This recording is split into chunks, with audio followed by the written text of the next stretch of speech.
I think this needs to be established on the record that Pakistan is a very Launday-Baaz country. What does it look like within a Pakistani framework? If you're a Pakistani trans person, then essentially you're a khusra. I think this is the first time that I'm talking about it on camera. Well, what is sex and sexuality for a woman in Pakistan? It is a marriage. Hajasara people do not have a heterosexual marriage. And if they are very women passing, if they look like a woman and they talk like a woman and they speak like a woman, they will naturally fall into the domino effect of what female sexuality looks like in Pakistan. For women, a lot of girls, their sexuality is always like activated when they get married. It's just that nobody was communicative. The first person experimenting on me was a family member. I see no parallels between Hajasara sexuality or trans sexuality in Pakistan and female sexuality. They should choose whether they're women or whether they're men. And I was like, why do they need to choose? They have a very, I would like to say, robust and established sexual presence. The norm right now is that of multiple partners, of polyamory or polygamy. There are Hajasara women who have one main partner who's also the sole breadwinner. Is that necessary what Hajasara sexuality is, or is that just how Hajasara women co-opt feminine sexuality? That's an argument that I leave to our audience. Thank you so much for being here. I'm super happy that you took the time.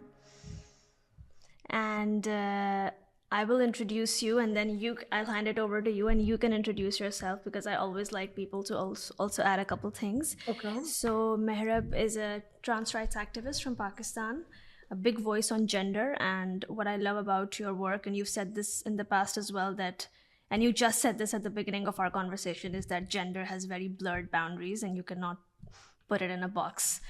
And I think that's a very inclusive take on gender, and not many people in our culture, in our background, in our country see it like that.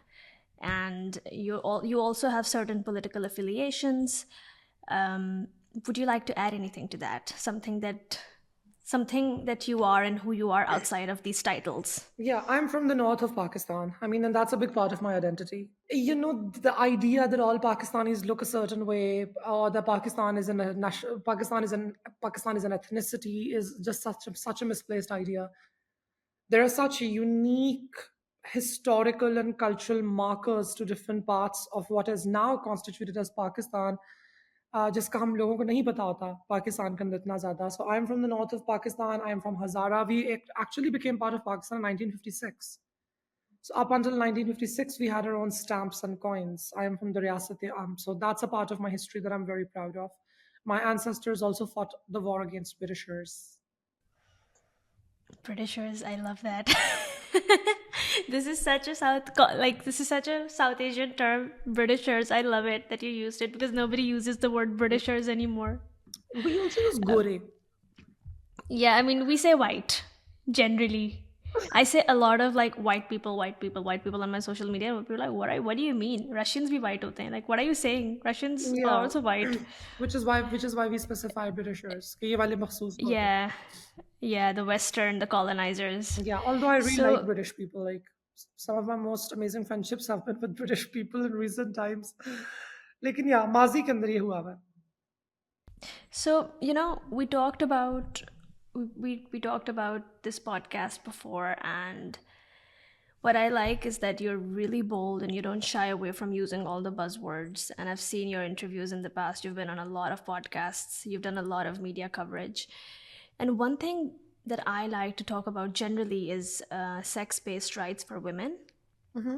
I mean, I'm happy to also talk about sex-based rights for men, but I don't think that they need my help. I think they do need correction and nuance. But this is actually one of the rare times that I would like to speak about sex-based rights for trans people. So, where are we in that in Pakistan? And could you speak to your experience and people you know as well, something more anecdotal?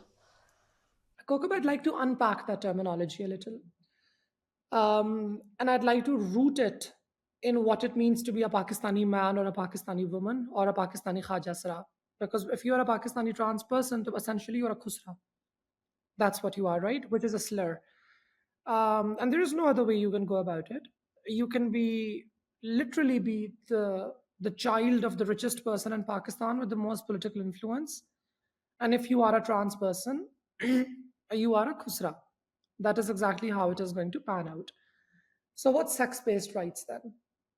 Because हमारे यहाँ तो rights का जो framework है वो दिया ही एक बहुत narrow heteropatriarchal machinery ke through gaya hai, right? So Pakistan, like doles out a rights-based package whenever it is on the basis of biological sex, on a very narrow heteropatriarchal imagination. And I'm not necessarily going to fault the imagination, because cultural relativism is also real, and there is a way that these gender norms have come about in the various parts of Pakistan. You see, in nomadic northern societies, they exist in a certain manner. In Punjabi, Pakhtun, and Sindhi agrarian societies, they exist in a certain manner. Like patriarchy looks slightly different if you are in a tribal setting versus in a nomadic setting versus you are in an agrarian setting.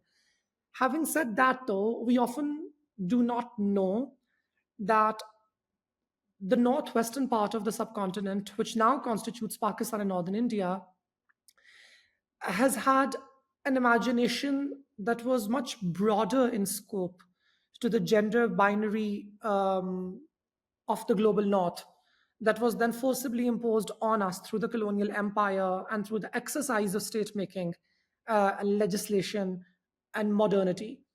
So before the Britishers came into power, we had the idea that, okay, it's not just men and women. There are also other genders, and most importantly, the gender Yeah. is called Khajasara or Hijra. Yeah. Now, the biological sex would either be an intersex variation that is leaning towards masculinity, or it is a biological, what we call a biological man who has undergone an exercise of genital excision or castration and is hence now constituted as a eunuch. All this vocabulary and terminology that I have used is also Oriental. So I'm mindful of the fact that I'm using the lexicon of the white man who was looking at us through the white gaze to Through explain who those, we are. yeah. Yeah. And this is a trap that we can't really escape. But this is exactly how the South Asian society was structured. And the quote unquote third gender, or the eunuch, the Khajasara, or the Hijra, had its own gender norms and its own gendered way of existence. It wasn't looked as weak. And sorry for using it over here, but there's a reason why I'm doing that, because I'm alienating it in the Oriental gaze and hence using that lexicon. It wasn't looked at as weak. It wasn't monolithic. In fact, it had three very specific forms. One of the forms was that these individuals were placed with the royalty because their history was that of enslavement, as we explain it now. But this wasn't like very tedious, laborious enslavement. This was very glorified enslavement. This enslavement meant that you are going to work in the royal courts of the kings and the queens and manage the harems and the zanan khanas, which is the women's quarters, and be military advisors and strategic advisors and foreign emissaries. And the argumentation for this went was that the third gender is not limited by masculinity or femininity.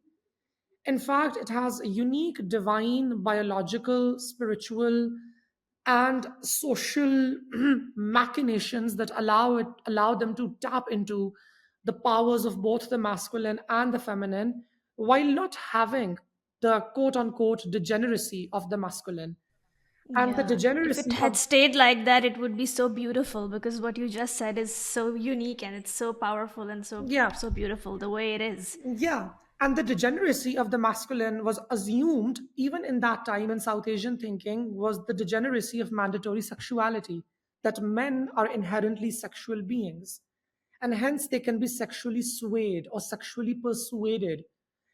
And simultaneously, something was also held for women.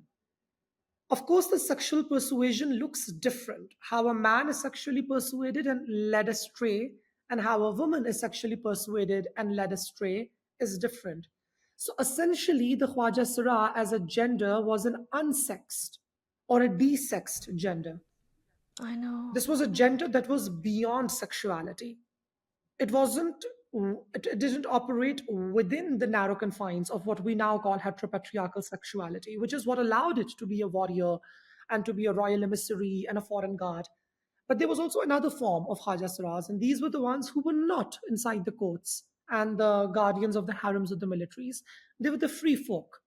They lived in shrines, they were storytellers, they were dramaturgists, they were theater artists, they were street theater artists. Um, they were the custodians of Sufism, which is an esoteric form of Islam. So there was that version of the Khaja Siraz as well. But when the Britishers came into power, they enacted a series of laws, namely the Criminal Tribes Act 1 and 2, which criminalized being Khaja Sira across the northwest India. Then the Census Act, which refused to count them as citizens of the modern state of India that the Britishers were created, because the Britishers openly stated that we believe in only two sexes. And today is the Yeah. 21st of January, and this terminology was And used just 24 this hours yesterday, ago yeah, by by the Donald US J. Trump in the president. US of A, and just a year and a half ago by the first Indian British Prime Minister of the UK. So it's fascinating how colonial discourses and colonial languages still remain alive. And then they enacted another law known as the Contagious Diseases Act, which was brought in Yeah. which was brought in from London because there was like this sex negative drivel against sex workers in London and how they are spreading diseases, quote unquote, among the normal populace of the United Kingdom. And hence, this law was enacted to move people with strange diseases and contagious diseases away from human population, like tuberculosis and sexually transmitted diseases. But then there was another very draconian law which was literally named after the Khajas Raz, and it was the Karnataka Eunuch Act, which also stated that eunuchs or Hajasaras must mark their attendance with a police station in the morning and in the evening. And if they dress up in women's clothes, they are going to be penalized. And this is when the idea that Hajasaras are men dressed up as women or men in ladies' clothes was codified as legal speak in the history of the subcontinent. So when you say sex-based rights for trans people, this is where we are starting from. You're so right. I'm thinking back my whole life, and I feel like every single time I met somebody who was a trans person, and this is so embarrassing because even my own family, they were like, "Oh well, they should choose whether they're women or whether they're men," and I was like, "Why do they need to choose? Like, why do you want to confine them? This is you don't know anything about them and their bodies, so."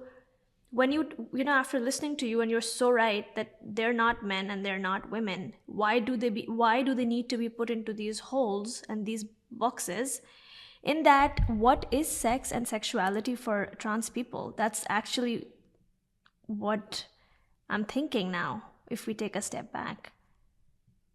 And I mean, if we must box it in and try to put a label on it and try to define it, in most South Asian societies or in most Eastern societies, sexuality with Khajasra people has been hetero leaning. It's not that Khajasras are considered women or that we don't even use that rhetorical discourse as is popular in the West right now of trans women are women. You would rarely see that happen in Pakistan. Specifically, that will really, if ever, happen from transgender rights activists themselves, because we haven't really ever felt the need to specify that, because the need hasn't emerged, because we have our own gender paradigm to operate in, which is pretty free from the confines of what I call narrow heterosexuality. And for that, I must define narrow heterosexuality before. What is sex and sexuality for a woman in Pakistan? It is a marriage. You must define and negotiate your virginity and your desire and It's an institution, yeah. everything that must happen to your body and through your body, and everything beyond that has to be understood within the confines of a heterosexual marriage. Hajasara people do not have a heterosexual marriage, so the canvas is much more broader. The canvas is a little wild. You can paint it as you want. It's not that liberating, of course, but it's still quite liberating because now you're not operating within the narrow confines of reproduction and reproductive utilitarianism. Um, But what does it look like within a Pakistani framework or Yeah, a South Asian while at the same framework? time, you are a feminine individual on the street, and when a man engages with you, the pronouns that he is going to use are always going to be she, her pronouns. You can go and live in the slums of Pakistan, where there is the highest per capita population of Hajasura people, because most Hajasura people are lower income people, and they have a very, I would like to say, robust and established sexual presence. There are boyfriends. There are more that there's this, the norm right now. I mean, the norm has been that way for a very long while now for Hajasara people, is that of multiple partners, of polyamory or polygamy.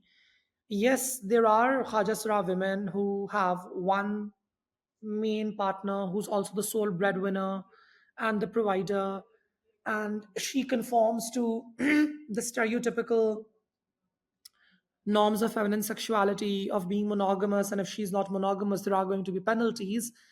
But is that necessary what Hajasara sexuality is, or is that just how Hajasara women co-opt feminine sexuality?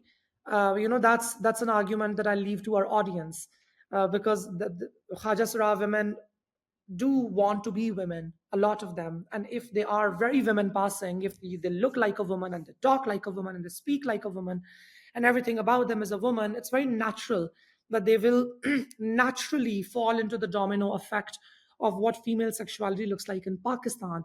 But for the vast majority, this is polyamory, this is multiple partners, this is partners of different ethnicities, age groups, perhaps classes as well.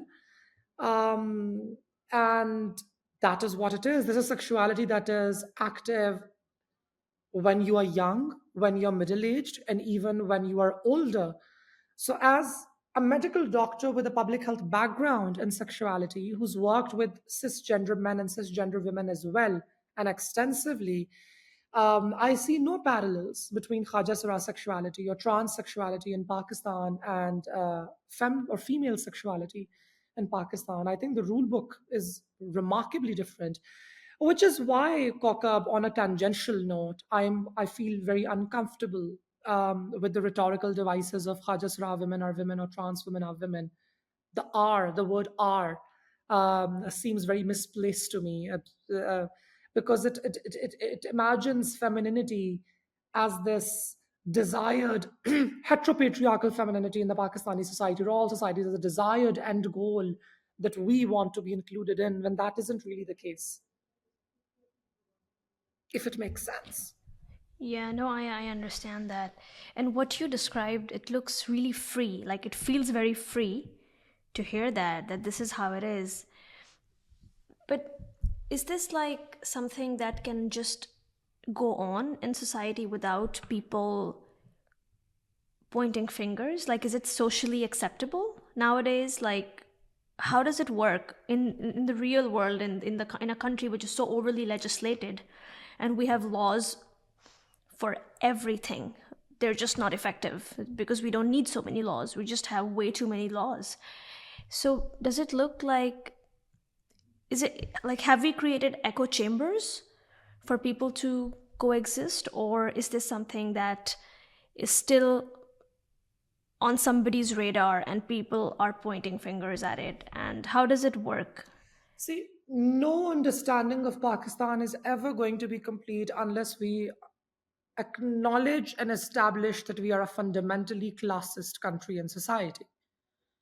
All lines come later. The first lines along which our society is structured and divided is class or caste, where people live, how much rent are they paying. So, sexuality for the urban bourgeoisie is going to look much different from what it is going to look for the urban middle class, and it's going to look much different from what's going to look for the urban lower income, and then it's going to look much different from for the rural. So Pakistan is fundamentally, like I said, a classist and a casteist society. So where do you live in? And the vast majority of Hajasara people are lower income people. So what happens in the slums? Who really gives a fuck? Does the law really go there? Because the law only goes there to curtail or control crime, and even that control has an element of turf control to it. I mean, the policing of slums really becomes important only in contemporary Karachi when it results in gang violence. You don't really see the urban slums of Karachi being policed for heterosexuality. Oh, women are sleeping with men outside of wedlock here. Let's go and arrest them and put them in prison for committing zina. That doesn't happen in Pakistan. Like, let's just first talk about men and women, right? Because I mean, Pakistan is not I just mean, there are hotels that are raided. I know couples who went to hotels. I've read it in the news. were they Oh well, slum this couple dwellers, went to, not in slums, but in general, and like in there the you go. city. So who goes It where to definitely have sex? happens. That really becomes important, Exactly. right? So who And is going I where? think I think class is really important because I was reading a case about a couple who went to some hotel, and I'm not sure where and what hotel this was, but I'm sure that it was not a five-star hotel. So a couple that could not afford a five-star hotel and chose to go elsewhere, there was a raid in that room. So I was like, so okay, their love and their intimacy and their desire is probably less valuable than someone who goes to a five-star hotel just because they can afford it. And these people cannot pay like 30-ish 30K for a room per night, which is a horrendous amount of money. And 30K is, by the way, a really old quote. Hotels are much, much more expensive now. So it is definitely class. I do think not in the slums, but in the cities, I think we're really backward in the cities. We're still doing that in the cities with men and women. If you're not married, there's a high chance you could run into that. And the only thing protecting you from something is class. If you're spending the money, if you can shell out that amount of money, you're probably safe. But if you can't, I think it's that's the beauty of it, right? Because if this woman, if this friend of yours, assuming this was a friend of yours, or case whoever, the case study that you read, basically this individual, this female individual, was a slum dweller, and she was living there on her own, or if she was a Khajasra person, because Khajasra people live in deras, it's like a household where there are multiple other Khajasra people, and it's all mostly in lower income neighborhoods. The gentleman could have come at any time of the day to see her, and this wouldn't have been a problem. So it's fascinating how class basically alters the very paradigm of how we look at economics and the economics of sexuality in Pakistan. So no, I don't think Khajasra sexuality is that heavily policed as of yet, as of now. Yes, there are fingers pointing towards it, but this is happening as Khajasra women are moving into more affluent neighborhoods. And as they move into more affluent neighborhoods, there is visibility that Khajasra women can't deny. As Khajasra people in Pakistan, you are very visible. If you are living in a neighborhood, everybody would know कि वो इस घर के अंदर खुसरे रहते हैं. This is a house where trans people live. There are going that to is be in itself very problematic. The fact that the state thinks, okay, well, as long as you're confined to this place, it's fine, and we're not going to do anything. But the moment you come into the limelight, we're going to try to pretend you don't exist, And that's and the then politics we're of going to try purity. to That's the politics of place in Pakistan. For purity. Yeah. instance, since last year's Ramadan in Bahria town in Karachi, Bahria town in Islamabad, where a lot of people are now moving to Bahria, of course, because that's the newest neighborhood. It's much more Yeah, affordable. up and coming. Yeah. It also confers a certain level of social mobility because if you were a lower middle income individual in another neighborhood, but now you're living in Bahria towns, or now I live in Bahria town, basically signifies upwards social mobility. And a lot of sex workers moved into that neighborhood, and that's where they were soliciting. And that's where most of the soliciting is happening now. So some gentlemen got together and they started this campaign against massage centers and spas, saying that these massage centers and spas, in lieu of being massage centers and spas, are also running soliciting and sex work operations behind the doors. And then that campaign kind of expanded its scope and went on to Hajasura residents of these apartment complexes and these apartments in Bahria town. And there was pretty much a crackdown. And a lot of Hajasra women and cisgender women who were spa workers were made to flee, and they fled those areas. Similarly, in Karachi, where there are streets where there's open soliciting. For instance, there's a place called Aisha Manzil. If you just walk through that street or take your car through the service lane on that very main road, you will just openly see trans women standing there and soliciting. They have visiting cards that they give to people. If anybody wants a quickie, they can quickly take them to an apartment that they've rented over there. They go upstairs, they have a quickie, they get the money, and they come out. And these are affluent trans women from within the trans community. I mean, they make good money. They make at least like 5 to 10,000 rupees a day, which is good money in Pakistan because that amounts to like 3 lakh rupiah ek mahine ka. And hence that is good money. But ever since that, there has been a crackdown on them as well. So yes, I mean, sexuality comes in different shapes and forms and sizes. If there is open soliciting, if it becomes very established, if it becomes very visible, there is a certain level of crackdown to it. So to conclude, where I want to come down to, I think Pakistan operates on a principle of privacy. Pakistan has an institutionalized culture of parda. कि जी जो करना है पर्दे के पीछे करें. Don't ask, don't tell kind of thing Yeah. in a more, And that is yeah. essentially the Pakistani culture. I mean, we can't fault it. You're Pakistani yourself. You know very well what I'm talking about. So as long as sexuality is private, as long as sexuality is not discussed, as long as the veneer of a heterosexual morality is maintained, you can pretty much get away with whatever. I started the conversation today with the word sex-based rights, and I do believe in sex-based rights. I saw a post by Misha Shafi a few weeks ago, and she wrote something on Instagram about sex-based rights, and I was really excited to read that. But I do think that sex-based rights should not be a thing. Like, while I believe we should all have them, I do think that the state should have no say in whether I have those rights or I don't have those rights. It's like abortion. You know, like the state Exactly. has no right to say whether it's legal or illegal. Like, I don't want the state to be deciding that I can now legally go and do something with my body. Like, you know, this is also like it's a bit of a trap. Okay, well, we've made it legal. Well, thank you for making it legal, but I don't believe that the state has the right to, you know, I reject the state's right to call it legal or illegal in the same way I actually reject the state's right to tell me if I can have sex or if I can't have sex. Like, there has to be no state position on that. And this brings me to my next point, is that I think it's more for me sex-based awareness versus sex-based rights. I mean, of course it's rights and we keep fighting for these rights, but individually at a personal level, I think it's more sex-based awareness. That actually brings me to the next point about, you know, accessing sexual health resources.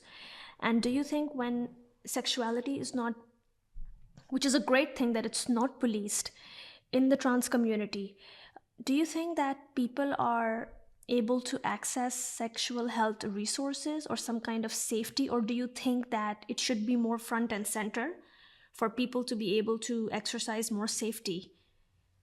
Because right now it's like, don't ask, don't tell, do what you want, but is that really working out in your opinion? Do you think it's better, or do you think you would rather have it more open? That therein lies the catch, right? Once you start institutionalizing it, then you're also inviting state control. So is it better? Let's just talk facts first and foremost. So transgender women have one of the highest rates of HIV infections in in Asia Pacific. Pakistani transgender women, specifically new infections. It's an epidemic. It's an epidemic all across the country.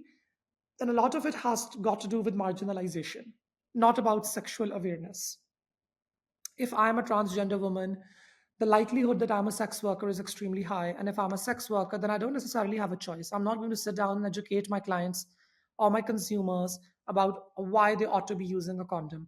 And there is economic research on it, which has shown that if there is awareness about condom usage or about safe sex, then you are just going to quote a higher price point for unsafe sex. That is what ends up happening. So if I'm a Khajasura person and I'm a sex worker and I do not know and I do not have any sex education, I'm going to charge you 5,000 rupees.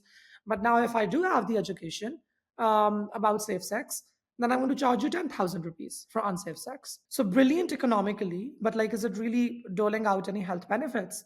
That's a question that I'll leave for public health scientists and for your audience to answer. Sexual health services and sex-based rights aren't necessarily encoded with each other. I mean, sexual health is just health, and it ought to be available, period. I do not need to codify it into law. I don't need to legalize it or delegalize it. And the conversation on this needs to be taken away from the parliament.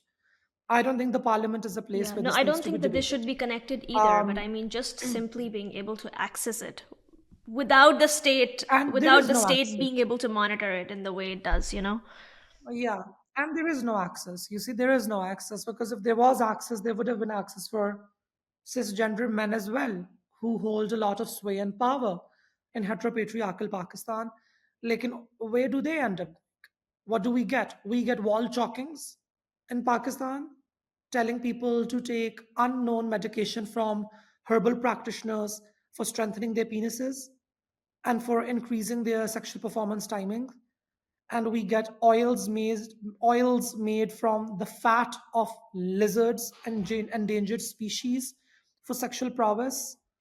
And we have invented artificial conditions like quote unquote leukorrhea when it comes to women's sexuality and women's bodies. So Pakistan is a mess. Pakistan is an absolute mess when it comes to sexual health for all genders, for all people. And the reason for that is that our own cultural understanding of sexuality and body, on how it has been structured indigenously, and the way it has been, and the way modern medicine understands it, are two very different ways of looking at sexuality and the body. The indigenous and the local way talks about garmaish and thandak, like of heat and coldness within the body, within certain foods, of that influencing your libido, of your libido then influencing how your penis or your vagina function. It links desire with garmaish and thandak, and what foods you're consuming, what season it is, what weather it is, what clothes you're wearing. And modern sexual health medicine is also constantly in evolution. Up until recently, it was talking about the body, but only recently, in the past 10 to 15 years, has it started talking about the mind. And that sexuality is not just located in the body, it is also located in intimacy, it is located in what I think, what I feel, how I talk, how I am touched, and all of those things. So I think there is constant flux and evolution, and this is learning from this being the indigenous is constantly learning from modernity, but then co-opting what it's learning from modernity in its own linguistic and its own epistemological framework of how sexuality is structured. So, no, short answer, no, there is no access of good sexual health services. What you're getting is trans women self treating, trans women self medicating, trans women going to the same practitioners that men are going to or women are going to. And no, I don't think so.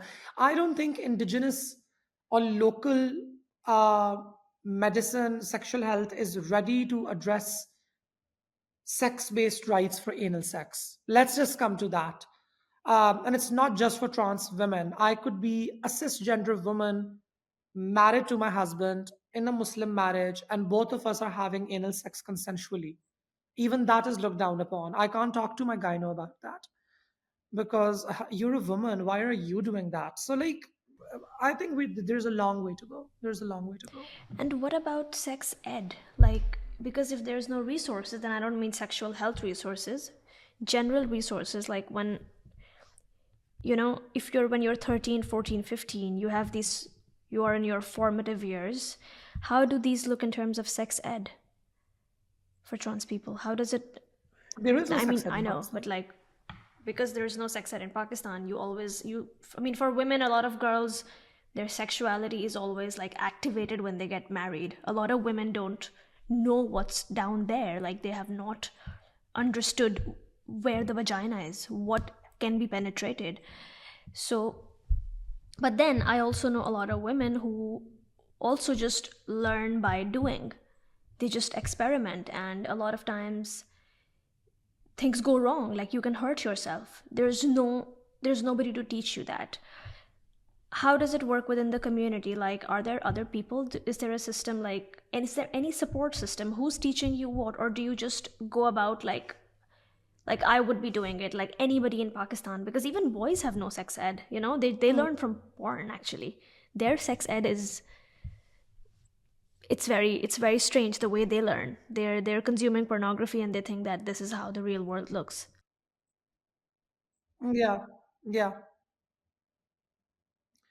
So that's exactly how it is for Khajastra persons as well. There is always going to be peer learning when it comes to sexuality. What are my friends doing? How are they doing it? What is the conversation that is going on? And like when You used very institutional words like teach. Who is teaching whom? I mean, there is no teaching going Yeah. on.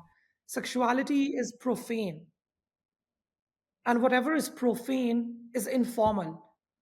And so everything that you learn is passively through informal means. What are your friends talking about? What are you talking about? What is everybody talking about? Who is doing what? And I'm not going to shy behind a curtain. The truth is that there is a lot of anal sex in the transgender community, because in Pakistan, gender affirming care is not widely available. So there's like a handful of trans women, like I can literally count like three on my fingers, like two on my fingers, who have gone the full way, who have had very proper standardized gender affirming care that eventually resulted in a gender reaffirming surgery. uh, and now they have vaginas, fully functioning vaginas, so they can have sexual intercourse with a male person, um, through that, through like a peno-vaginal intercourse. 99.9999% of Hajjasra women in Pakistan don't have that.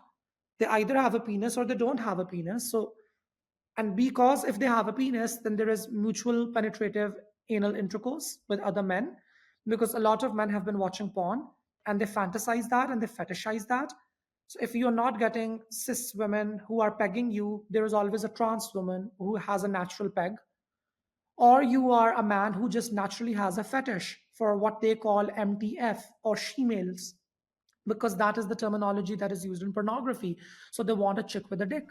Wow. Yeah. So they are coming, and the sexuality is happening that way, and that is a fact. And I'm not. I think this is the first time that I'm talking about it on camera, but this is exactly how this plays out in Pakhtunkhwa, particularly because it's like, oh wow, for men it's now two types of women. We have women with pussies and we have women with dicks.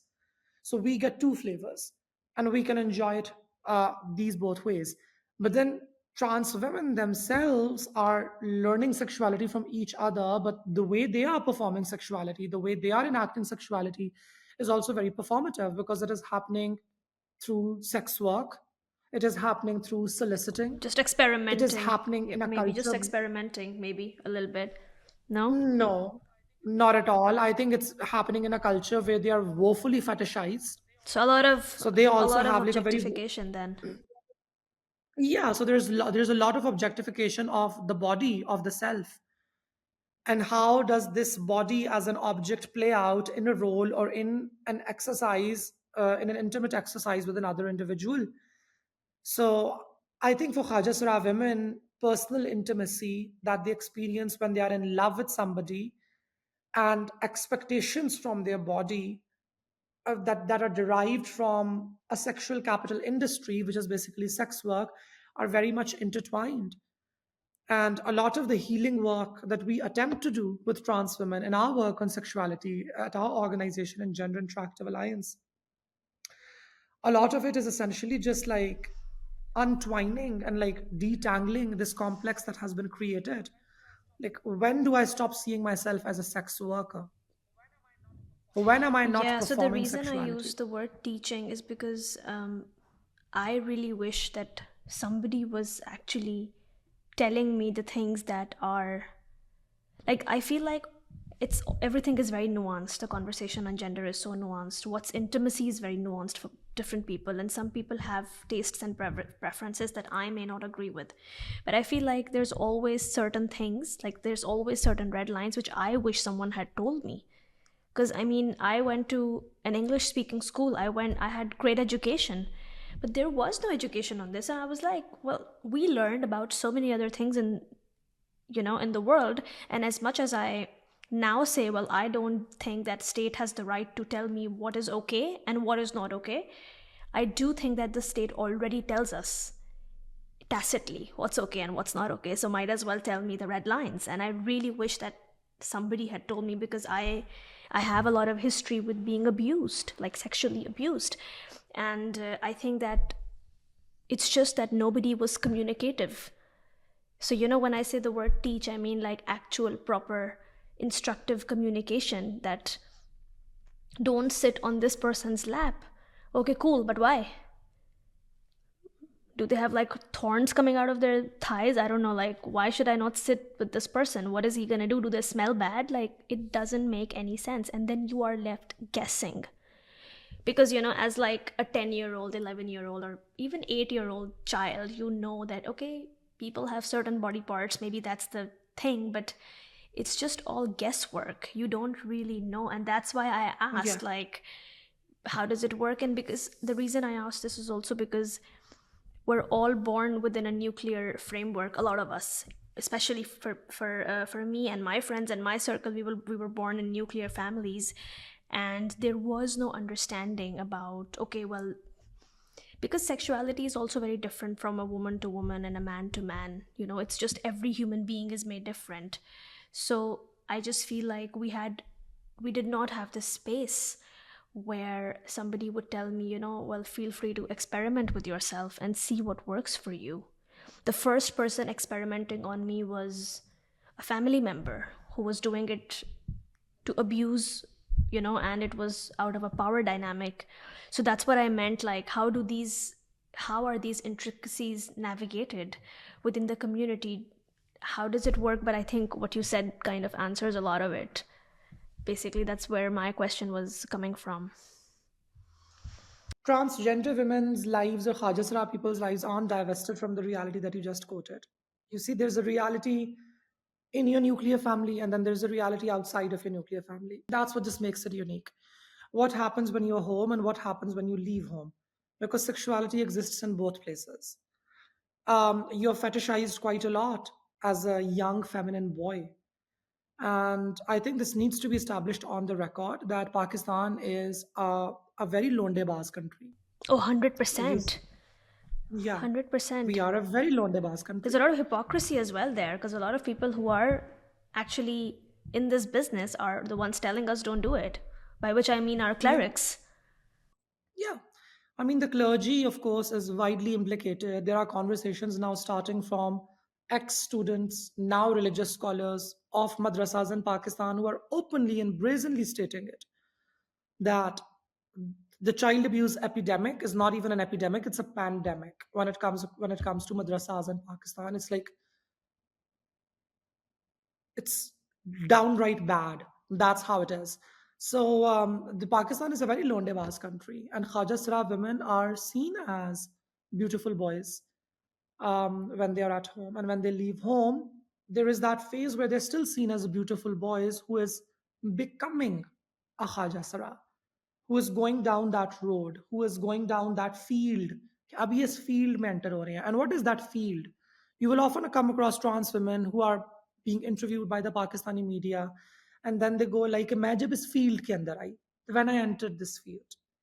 In the West, you will often hear, oh, when I transitioned. In Pakistan, you rarely get to hear that.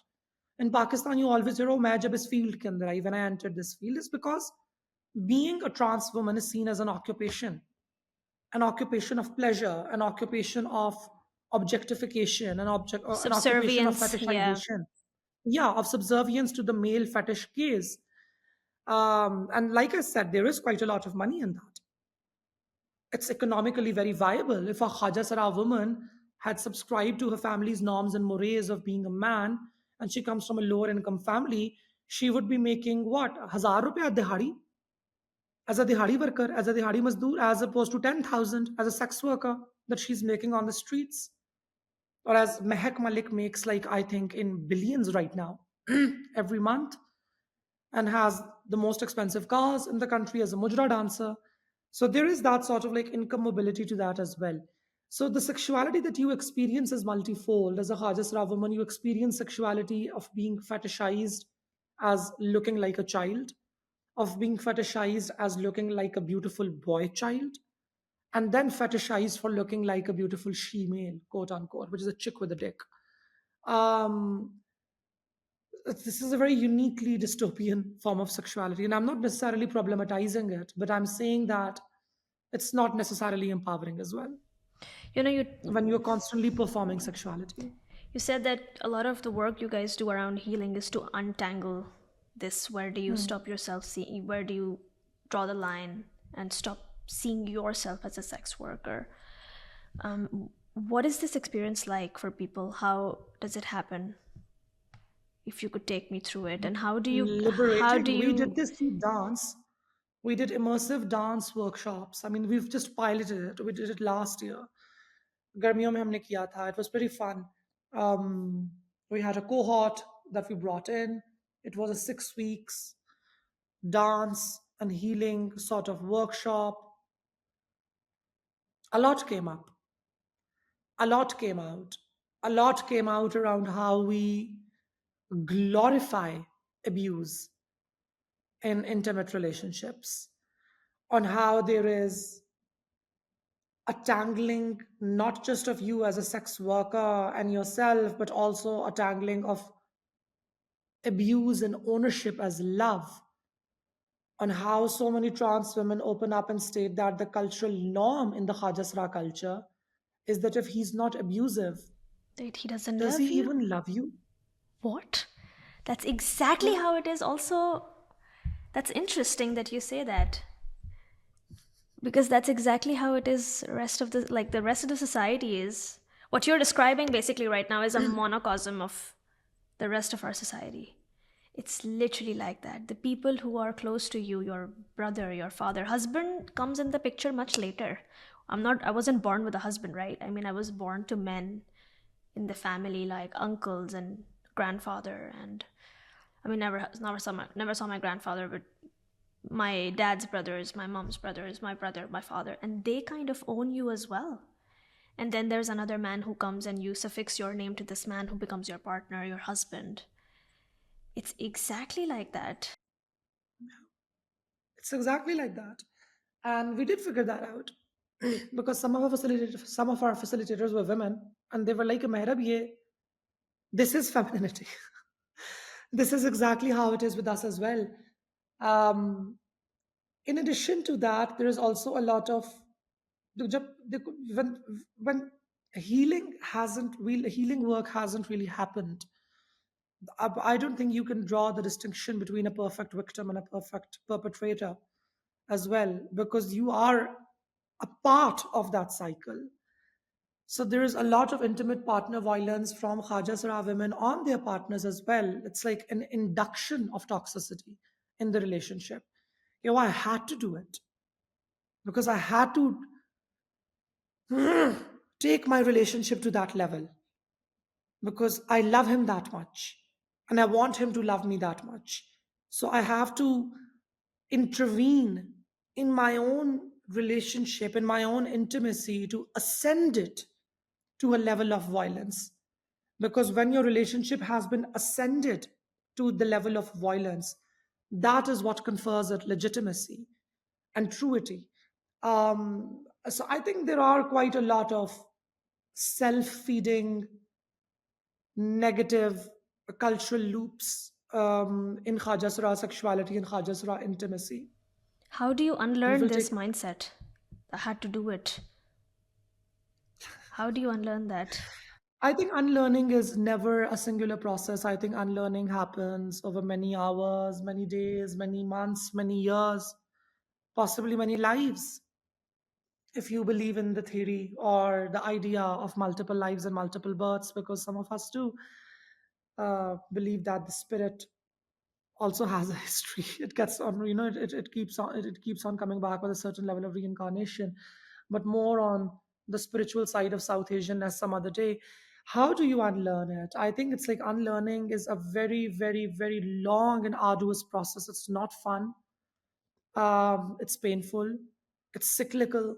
You go in cycles of unlearning and then falling back into the same, and then unlearning and then falling back into the same, and then unlearning up until you reach a critical threshold and you begin to realize, no, this is not the life that I choose for myself. This is not the person that I choose for myself. Me as a person, who I become, this adrenaline fueled, adrenaline rushed person that I am in all of my relationships, that I have begun to see as normal, that I have begun to see as mandatory. I do not have to be that person to be in love. I can be in love and not feel that way. To be in love and to simultaneously have the flight and fright response, this is the unlearning that I need to do. How do I become okay with not being on a roller coaster ride all the time? How do I become okay with the boring Tuesday when there is no Have stimulation you and there seen is no success excitement? stories with all the work that you do? Have you come across people who, I think I am the success story. I mean, of course, you are the success story. I am personally the success story, and no, and other people. I mean, I do not like to talk about it much because it takes me down onto that, like on that brown savior complex mode, which I think all of us tend to fall into. But luckily, I don't anymore. Um, but outside of work, I talk a lot to Hajasara women just generally. I do quite a lot. If I'm sitting on a chai dhaba, are you from Karachi? I'm from Karachi. Oh Yeah. yeah, so you know what I'm talking about then. If I'm sitting at Chai Master CM with my friends and I'm smoking up, and there are these Hajas Razu come there to beg, right? And people give them money. But I'm friends with them because they know me. They know कि वो Mehrub hai, हमारी community leader है, etc. etc. And I always like I'm friends with all of them and I'm like, girl, come sit down, have some charas, have some chai, let's talk. And over the past, I've lived in Karachi for 5.5 years. Now I moved to Aptabad because my mom and dad was sick and they were old, and I wanted my mountains. I had enough with the sea, so I came back to my mountains. But I used to sit down with them, and like one of these Hajasra beggars, not going to name her, we struck up a very cool bond where I kind of became her elder Didi as well. Or she would just like look for me to come sit down and talk to me about what was going on in her life. And she was dating this guy who I think was a part-time rickshaw driver. He used to ride the rickshaw sometimes, but then he would not do anything. And she was the one paying him. She was the breadwinner. And she was also the one getting beaten up.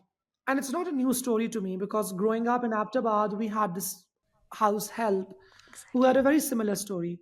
Her husband was her cousin, her first cousin, and he wasn't doing anything. In fact, he was like an opium addict.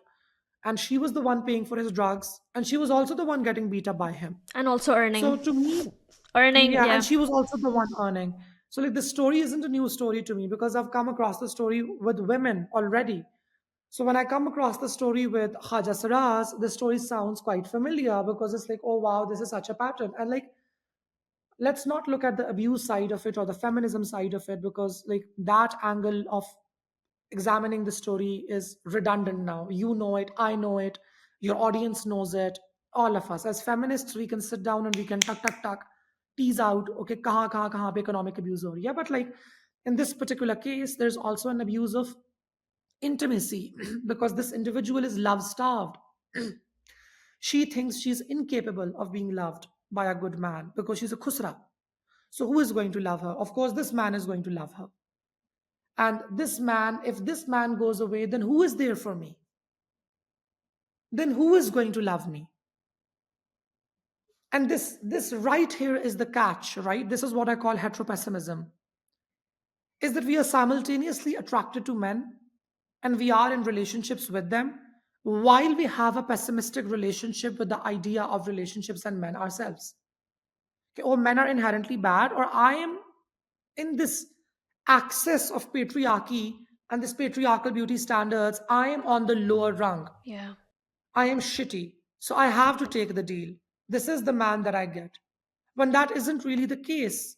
That isn't You really don't the case. have There to are take it. actually and there are also, by the way, really good men out there. I would also want to put it on record.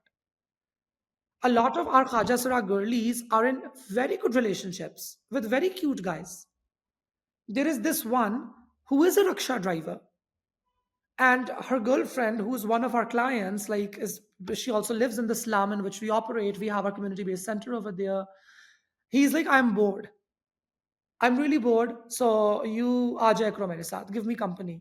And it's so fun. He's driving the rickshaw. She's sitting on the front with him. She's the DJ. She's the one changing all the tracks. And he does like a 6 hour stint and an 8 hour stint. And they're just going at it together with each other. They live together.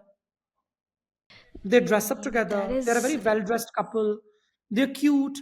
There is no intimate partner violence. As a result of which, a lot of other Khaja Sara people around them are constantly shaming her. Yours is not even a true relationship.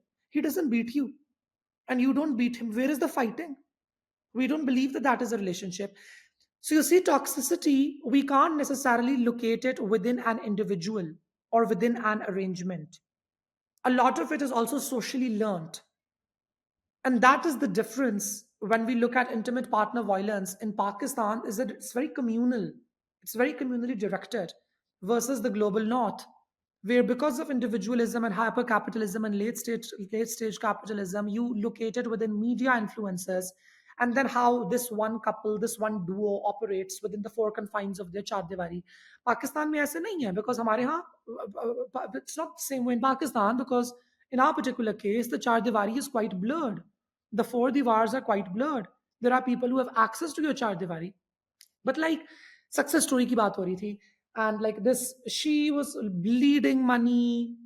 She was in a state of psychological tension. She was constantly thinking about him. She was constantly crying about him. She was doing all the spiritual rituals that Khaja Saras do. We have our own of like 6 eggs, ke chhe ande lo, take 6 eggs, go outside the Mazar in Karachi, Abdullah Shah Ghazi ka, then sit on a boat, go to Manoda, and then come Oh back and then God. break those eggs. And those eggs basically take the tension away from Oh you. Lord. And it has a placebo effect, right? Like they do feel better after that. But like this time around, I was in Karachi and I met her. I was sitting in Chota Bukhari at this Taste of Skardu. Please check it out. They have brilliant soup, balle soup. And she walks over. She's like, Mehrub, Mehrub, main tumhe itne se dhoond rahi hu. And she walks over. She sat down and she was beaming. Her makeup was better. Her skin looked amazing. And she was like, it's been 6 months I broke up with him. And I gave him no money. And now he's back in his village and I don't give a fuck where he is. I'm like, girl, are you seeing somebody else? And she was like, yeah, there's this like younger guy, much younger than me. And she showed me his pictures, looked cute. I think he works out as well. Just like, yeah, That is आजकल ये so मेरा दोस्त sweet. है. Yeah, आजकल ये मेरा दोस्त है. He's like my friend Like my these days. friend, And like we yeah. meet like once or twice a week and we go out, we eat dahi bhalle, we have golgappas. Like, girl, fun. There you go. Go get it. So होता है, हो जाता है, slow and steady. I love that. I mean, it's really, really good to hear that. Like happy dating stories always make me really happy, and this is super cute. You know, you've created this allyship for people in Pakistan. A lot of people within communities, like a lot of, I know, within the LGBT community as well, people have created, like, queer community, they have created this allyship because they don't get it from a lot of people who are family. This is true. A lot of us kind of live double lives. We have a life which is family, which is more obligatory. Okay, cool, I go home once in a year, I meet my parents, they're my parents, I want peace with them because whatever. But that's where I am at. A lot of people are like, great, we want to have peace with our parents, but we don't want to meet them. Everybody is on a different spectrum there. Do you think wherever we want to get in terms of having a more reasonable, more optimal, and more fulfilled life, that this allyship should come from the family, especially for the trans community? I feel like some of the biggest heartbreaks we've all had, and I don't mean within a community, all of us, come from the people who are like our blood. And do you think that changing that could take us where we want to get in terms of as a people, as a community? I think that's the hardest, and that's essentially what it is, right? कि घर का प्यार मिल जाए तो फिर और क्या चाहिए? Once we get love from our homes, what else do we need? Home is where the heart is. And if families accept us, then what necessarily is queer? Are we even queer? Because the queer who lives with the family, or the queer who's integrated with the family, and the queer who's not integrated with the family are two very different types of queer. So I want to first talk about allyship and LGBT, and then I want to come to family. I think the LGBT community is deeply flawed. Um, we all believe in a rights based discourse, and we, of course, are not homophobic individuals, and we believe that everybody is deserving of rights and intimacy and partnership. But in our quest for rights based discourses and creating safe spaces and creating community, we have also given the LGBT community a very big pass. We have only recently begun talking about gay men's misogyny. which we used to say, oh, that's a shade. That's just gay man being gay. But now we're saying, no, bitch, this is misogynistic. If straight men don't get to talk about my body weight and how I look, and other women don't get to talk about it, why do you? I'm sorry, Just but do you because have a you're pass gay of doesn't mean that sexuality? you can say what you want. Yeah. Yeah, yeah. I mean, just because you're gay, you can't walk up to me and say that. So like, we've given LGBT community a very big pass. And the moment, as if we do not talk about it, all the very genuine concerns and all the very genuine hurts that queer communities have also caused to people are going to continue being weaponized by the far right and the right wing political forces. An aspect of humanization is also not to put people on a pedestal, to see them as humans, to see these communities as human communities, and to recognize that communities can err, and that people have error, and that people can make mistakes, and that people within the frameworks that they're emerging from carry toxicity or negativity that they're bringing forward. Are they incapable of reform? Absolutely not. Should we burn them at a stake or stone them to death for it? No, that's not what we are arguing for. But what we are saying for is that this is 2025, babe. Like, come on. Like, it's beyond time that we hold the LGBT community accountable as well. And the accountability that I'm talking about is that the most organizing that has been done within LGBT communities, particularly in South Asia, has been just around sexuality. It hasn't been around rights. It hasn't been around political empowerment.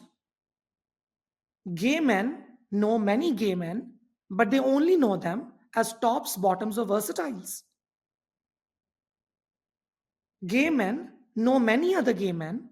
They arrange gatherings where they can meet other men, but it is not for empowerment. It is only to see who is fuckable and who is not. So the moment a community like ours emerges, that is organizing around rights, that is organizing around allyship, that is organizing around the pain of Baloch people and Pashtun people and people in Gilgit Baltistan and the disenfranchised and the laborers and the fisher folk, and saying that all of us are dispossessed, disenfranchised individuals, and we need to be fighting together to make a country where all of us are included. This suddenly shifts the focus away from being LGBT onto class, onto economics, onto economic marginalization. And that is really uncool because globally, LGBT or being queer has been a sign of affluence, has been a sign of exclusivity. Our parties are the coolest. We are on DJs' lists. We are the stylists to the stars. We have the best drugs. We have access to elite corridors that other people don't. And this image of the queer bourgeoisie, of the queer elite, has been deliberately constructed by the queer elite in Hollywood and in the global north. So when gay people, gay youngsters, or LGBT youngsters, or queer youngsters in the global south grow up watching Euphoria and Hollywood and RuPaul's Drag Race, that is what they aspire to. This is what I want to become. My this is what I should be wearing. This is what I should be smoking. This is how I should be Yeah. dancing. These are the parties that I should be attending. And that is being queer. Up until we do not problematize this discourse, you and I are getting nowhere. The queer community is getting nowhere, Although I think it's which is very why I toxic. am. It's very toxic even in New York, even in Berlin, which are like supposed to be the centers of, oh, you can be who you want, sure, but what if I'm queer and I have no money? What if I'm broke? And I know a lot of people because I live in Berlin and there are a lot of queer people here, and I love that for them, the ability to freely express who you are.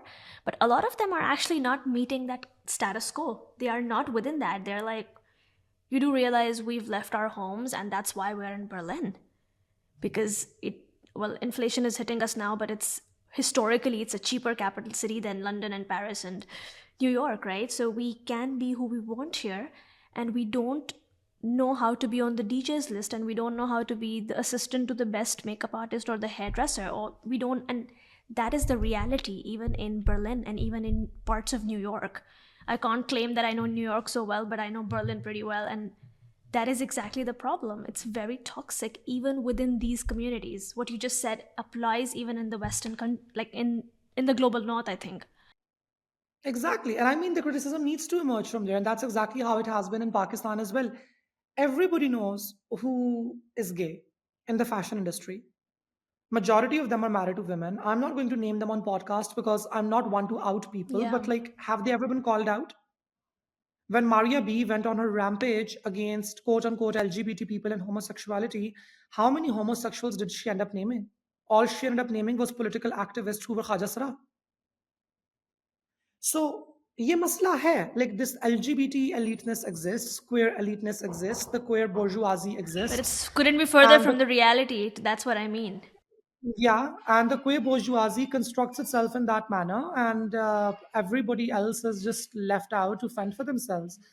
So this does need to be called out, I think. And up until we do that, we aren't getting anywhere. So when I say allyship, I think allyship fundamentally has to be on class abolition. Allyship fundamentally has to be on ensuring that we are um, creating a state and a society which functions equally for everybody, or if not equally for everybody, at least for people who are economically dispossessed. And where do you That for think? me is allyship. I'm not going to create allyship with you based upon what position do you like in bed, or whether you prefer anal sex with people of the same gender way more than having vaginal intercourse with somebody of the opposite gender. Do you get where I'm coming I from? get it 100%. And a lot of what I say is often rubs people the wrong way. It specifically rubs queer people the wrong way in Pakistan, who have only organized around sexuality Everywhere. and for sexual pleasure. That's where it And they started end up everywhere calling me else. lesbophobic, or they end up calling me homophobic. There is, by the way, this discourse in the Pakistani queer community as well that Mehrub is kind of homophobic because Mehrub is critical of LGBT discourse. And I'm like, but have you heard my treatise on why I'm critical of this discourse? Because if you are going to be talking about what are my preferences in bed, quote unquote sex based rights, and divest yourself completely from how class is structured in Pakistan, and economic privilege is structured in Pakistan, and racial privilege is structured in Pakistan, why should I even sit with you? I can talk condoms and lubricants and blowjobs and threesomes with my girlies and with my dolls and with my friends. That to me is not a political movement. This is the political movement. And what you're talking about is a part of this political movement. I can't start there and expand it here. We must start here because this is where the meat is. This is where the bulk of the movement Yeah, is, otherwise while acknowledging. we're just gonna have more and more people coming and living, and I mean we're just gonna have the same situation all over again if you don't start Yeah, there. over and over again. Yeah. Exactly. That's exactly what it is. So that's where I am at with allyship. When it, because as like a Hajasra person who has been part of the quote unquote LGBT community and the queer community, I still have a lot of LGBT friends. Of course, I go to events as well. I am deeply critical of LGBT politics and LGBT within LGBT spaces as well, which does make me sort of an outlier, Koko, I guess. But I where don't know. do you, and where do you aspire for the community to get, like the trans community? And because you said that we're all, when you understand the structure of class, you understand that we're all in it together. The Hazara, the Baloch, even globally, the Palestinians, people who are marginalized. Where do you aspire to get with your work in Pakistan? 15 years from now, I want to have a Pakistan where the threat of eviction from home does not result in absolute catastrophe for a transgender teenager or a transgender person at any age group.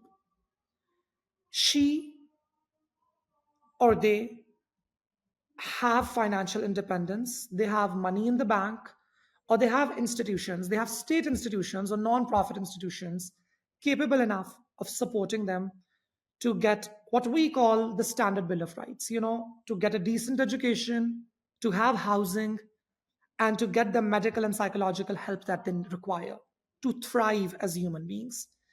Because I think late teens, early 20s is that critical time when you're really questioning yourself, when you're getting kicked out of your house, when everybody's bullying you, when you want to drop out and get on the streets and get validation, and then get nowhere in life. No, I want a critical mass of transgender women in the next 15 to 20 years who are protected, who are financially protected, who have the financial security to achieve the objectives that any other citizen in Pakistan has set out for themselves. And whether this financing has been made available through the work of the state or through the work of non-profits or through their own investments and savings, I do not care. But like, this is what they ought to be getting. It's interesting you say that eviction from family does not result in complete catastrophe. Do you think we could get to a point where eviction from family could altogether change?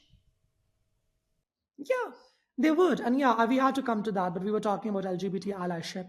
I think families in Pakistan, there are models already. So to let you and your audiences know, in the southern part of Pashtunkhwa, and particularly among the Wazir tribe, if you are an intersex leaning trans woman, like if you are a trans woman with somewhat of an intersex condition, you actually aren't evicted.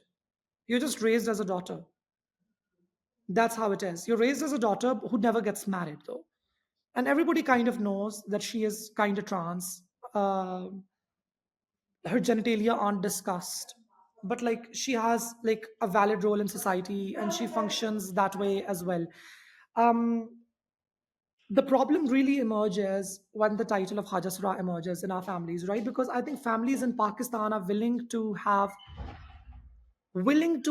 a pathway to transition for their children. Now the conversation is that we're still operating within the binary, and that is okay. I do not think that the burden to abolish the binary should be on the shoulders of transgender women. If you are a transgender girl, if you're a transgender woman, then you are a transgender girl and woman. And the LGBTQIA plus community and the queer community needs to stop putting the burden of gender nonconformity on our shoulders. Some of us are not here to gender nonconform. Some of us are just here to live our lives. And if a doll wants to transition and live a life as a woman, a lot of families are now becoming open to that idea. They just want a pathway. They want a legal, social, and because it's Pakistan, a religious pathway and a medical pathway, of course. Right now, that pathway doesn't exist, or that pathway is super expensive. For instance, there is nobody who's doing vaginoplasties in Pakistan. Vaginoplasties that are functioning, vaginoplasties that are at the level that they are being done at in Thailand, for example, not the experimental BS that is being done on the bodies of trans women right now. The best surgeon in Pakistan who does it, I think, has done what, 17 cases only. The best surgeon in Thailand has done 17,000. So the scale is vastly different. So I think a lot of people want that legal pathway, that legal clarity. Okay, our daughter used to be a son. How do we communicate it to our people? How do we communicate it in our community? How do we legally go about getting her the identity that she requires? Even if that requires medical investigations and medical examinations, we're down to go for that. But how do we go about that? Give us that pathway. And that pathway hasn't been provided to the people. So that's what they're looking for. And we, unfortunately, in Pakistan cannot do that without going through the clergy. And that is what we are working on right now. We are not a secular country. We are an Islamic country. Islam is baked into the constitution of Pakistan, whether we like it or we don't like it. So we must go through the clergy. And a pathway exists, a similar pathway exists for transgender men and transgender women in Iran. So why can't it exist in Pakistan, which is also an Islamic country, is the question that we are asking. And where are we with that right now, going through the clergy? What does it look like at the moment? Very behind. We are very far off behind, and the clergy is also not, immune to influences and what religion says and how religion comes across. is also very political in Pakistan, and we are not going to deny the fact that the US has a very big role when it comes to gender politics. What the President of the United States of America thinks is then what becomes standard policy for the United States State Department. And then they start doling that out, which is why we as a group have been quite conscious about not getting money from the US government. For instance, I am the director of strategy at Gender Interactive Alliance, which is Pakistan's oldest Hajasra led nonprofit organization. And we have never taken a single dime from the American government. Although in the previous government, we were invited to multiple times, but we said no. We said, sorry, but we are not taking your money because American money is political money. I mean, the money is going to change 4 years down the road, and then what? Do we parrot that narrative? We are Pakistanis. We have our own gender sensibilities. We have our own gender narratives. We have our own gender realities, and we are going to operate within those. So where we are is we are still, I mean, talking. We have had some healthy movement. It's so much better than 2022 when the Federal Shariat Court and everybody went gung ho against the Transgender Rights Act as a copy paste of the far right ideologies that were being promoted by the likes of Elon Musk and other individuals. And I think things are going to get quite bad globally. But as long as we hold fort and we know our ground and we know how to operate within it, um, I think we'll make it. I'm sure that you will. Thank you so much. Would you like to add anything? Thank you. This was a very fun It conversation. I was really enjoyed it it. was really fun, and I'm super happy. Like, you're super learned and super knowledgeable, and I always like listening to you.